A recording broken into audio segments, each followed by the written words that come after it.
రైతన్నలో చెప్పందుకొని కొడతారు మిమ్మల్ని.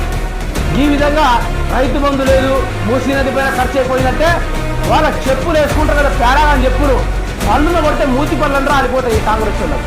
అంత అహంకారం మీద ఉన్నారు తెలంగాణ రాష్ట్ర రైతాంగం వారు. ఇప్పటిదాకా రైతు బంధు ఏని ముఖ్యమంత్రి వాడు నువ్వు రైతు బంధు వేస్తా అంటున్నాయి కదా, నీకు ఓటేసి గెలిపించింది. నువ్వు పెట్టిన కేసీఆర్ని వదిలేసి నీకు ఓటేసినందుకు మాకు తగిన శాస్తి జరుగుతుందని రైతన్నులు బాధపడతా ఉన్నారు. మరి నువ్వేం చేస్తా ఉన్నావు రేవంత్ రెడ్డి? నీకు గింత సోయి లేదా? ఏదైనా తాగి వండుకున్నావా? లేకుంటే జ్యూస్ గిట్ల తాగినవా? లేకుంటే ఢిల్లీలో తిరిగే దాంట్లోనే సోయిందా? మనకి రాష్ట్ర రైతాంగం పైన సోయి లేదా? ముఖ్యమంత్రి అయినా అసలు మంత్రి పదవిలో కొనసాగుతున్నావా? రాష్ట్రానికి ఏం చేయాలని వచ్చినా అసలు? ఇటువంటి క్వశ్చన్ నానా రకాలుగా నా వైపు ప్రజల పక్షాన్ని నిన్ను అడుగుతున్నా. దీనికి నువ్వు సమాధానం చెప్పుకోవాలి.